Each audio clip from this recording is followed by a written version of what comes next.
ஜனவரி 10 நற்செய்தி வாசகம். இயேசு பல்வேறு பிணிகளால் வருந்தியவரை குணப்படுத்தினார். மார்க் எழுதிய தூய நற்செய்தியிலிருந்து வாசகம். அதிகாரம் 1, இறைவசனங்கள் 29 முதல் 39 முடிய. இயேசுவும் சீடர்களும் தொழுகை கூடத்தை விட்டு வெளியே வந்து யாக்கோபு, யோவானுடன் சீமோன், அந்திரேயா ஆகியோரின் வீட்டிற்குள் சென்றார்கள். சீமோனுடைய மாமியார் காய்ச்சலாய் கிடந்தார். உடனே அவர்கள் அதை பற்றி இயேசுவிடம் சொன்னார்கள். இயேசு அவர் அருகில் சென்று கையை பிடித்து அவரை தூக்கினார். காய்ச்சல் அவரை விட்டு நீங்கிற்று. அவர் அவர்களுக்கு பணிவிடை செய்தார். மாலை வேளையில் கதிரவன் மறையும் நேரத்தில் நோயாளர்கள், பேய் பிடித்தவர்கள் அனைவரையும் மக்கள் அவரிடம் கொண்டு வந்தார்கள். நகர் முழுவதும் வீட்டு வாயில் முன் கூடியிருந்தது. பல்வேறு பிணிகளால் வருந்திய பலரை அவர் குணப்படுத்தினார். பல பேய்களையும் ஓட்டினார். அந்த பேய்கள் அவரை அறிந்திருந்ததால் அவற்றை அவர் பேச விடவில்லை. இயேசு விடியற்காலை கருக்களில் எழுந்து தனிமையான ஒரு இடத்திற்கு புறப்பட்டு சென்றார். அங்கே அவர் இறைவனிடம் வேண்டிக் கொண்டிருந்தார். சீமோனும் அவருடன் இருந்தவர்களும் அவரை தேடிச் சென்றார்கள். அவரை கண்டதும், எல்லோரும் உம்மை தேடிக் கொண்டிருக்கிறார்கள் என்றார்கள். அதற்கு அவர், நாம் அடுத்த ஊர்களுக்கு போவோம், வாருங்கள், அங்கும் நான் நற்செய்தியை பறைசாற்ற வேண்டும், ஏனெனில் இதற்காகவே நான் வந்திருக்கின்றேன் என்று சொன்னார். பின்பு அவர் கலிலேய நாடு முழுவதும் சென்று அவர்களுடைய தொழுகை கூடங்களில் நற்செய்தியை பறைசாற்றி பேய்களை ஓட்டி வந்தார். ஆண்டவரின் அருள்வாக்கு. கிறிஸ்துவே உமக்கு புகழ்.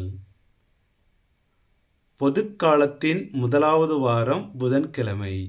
பழைய ஏற்பாட்டு நூல் 1 சாமுவேல் 3வது அதிகாரம் 1 முதல் 10, மேலும் 19, 20வது இறைவசனங்கள். புதிய ஏற்பாட்டு நூல் மார்க் நற்செய்தி அதிகாரம் 1, 29 முதல் 39 வரையிலான இறைவசனங்கள்.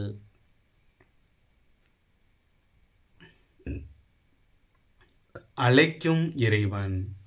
ஆண்டவரின் அழைப்பை எப்படி உணர்ந்தாய்? பிற சமயத்தை சார்ந்த இளைஞன் ஒருவன் தற்செயலாக ஒரு நற்செய்தி கூட்டத்தில் கலந்து கொண்ட பிறகு கிறிஸ்தவனாக மாறியிருந்தான். இதை அறிந்த அவனுடைய நெருங்கிய நண்பர்கள் அவனிடம், திடீரென கிறிஸ்தவனாக மாறிவிட்டாயே, இயேசு உனக்கு காட்சி தந்தாரா என்று கேட்டார்கள். அவன் இல்லை என்றதும், அவரது குரல் கேட்டாயா என்றார்கள். அதற்கும் அவன் இல்லை என்றதும், பின்னர் எப்படித்தான் அவர் உன்னை அழைத்தார் என்று அவர்கள் அவனை கேள்வி கேட்டார்கள். அவன் மிகவும் நிதானமாக, குளத்தில் மீன் பிடிக்கின்ற போது மீனை நம்மால் பார்க்க முடியாது, அதன் குரலை கேட்கவும் முடியாது, ஆனாலும் தூண்டிலில் மீன் மாட்டிக்கொண்டு விட்டது என்று நமக்கு தெரியும் அல்லவா? அதுபோன்றுதான் இயேசு என்னை அழைப்பதை என் உள்ளத்தில் உணர்ந்தேன், அதனால்தான் நான் கிறிஸ்தவனாகிவிட்டேன் என்றான். ஆம், ஆண்டவர் நம்மை எப்படியும் அழைக்கலாம்.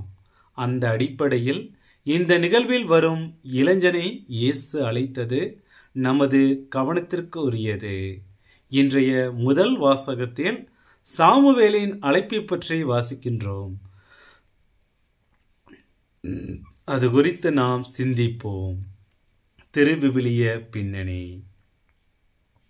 ஆண்டவராகிய கடவுள் தனது வேண்டுதலை கேட்டு தனக்கு ஒரு ஆண் குழந்தையை தொடர்ந்து அன்னா அந்த ஆண் குழந்தையை சாமுவேலை ஆண்டவருக்கு அர்ப்பணிக்கின்றார். இதனால் சாமுவேல் குரு ஏலியோடு ஆண்டவரின் இல்லத்தில் இருக்கின்றார். அப்பொழுதுதான் ஆண்டவர் சாமுவேலை அழைக்கின்றார். ஆண்டவர்தான் சிறுவன் சாமுவேலை அழைக்கின்றார் என்பது ஏலிக்கு முதலில் தெரியாமல் போனதற்கு காரணம் அவர் ஆண்டவரை விட்டு வெகு தொலைவில் இருந்ததால்தான்.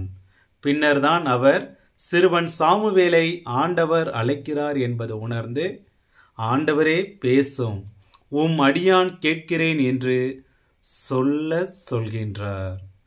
நற்செய்தியில் இயேசு விடியற்காலை கருக்களில் எழுந்து தனிமையான ஓர் இடத்திற்கு சென்று அங்கு இறைவனிடம் வேண்டுகின்றார். இயேசு இவ்வாறு இறைவனிடம் வேண்டியதாலேயே அவரால் பற்பல பணிகளை செய்ய முடிந்தது.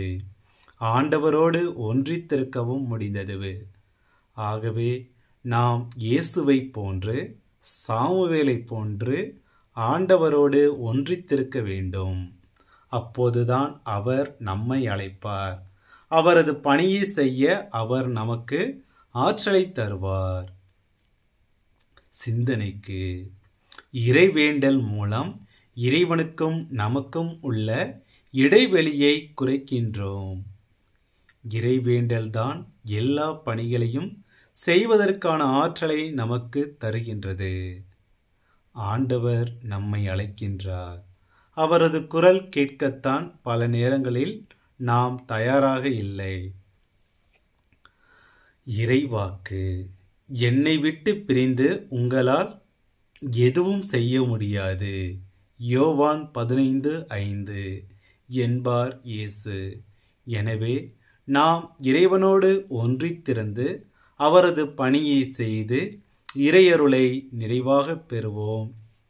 ஆமேன்.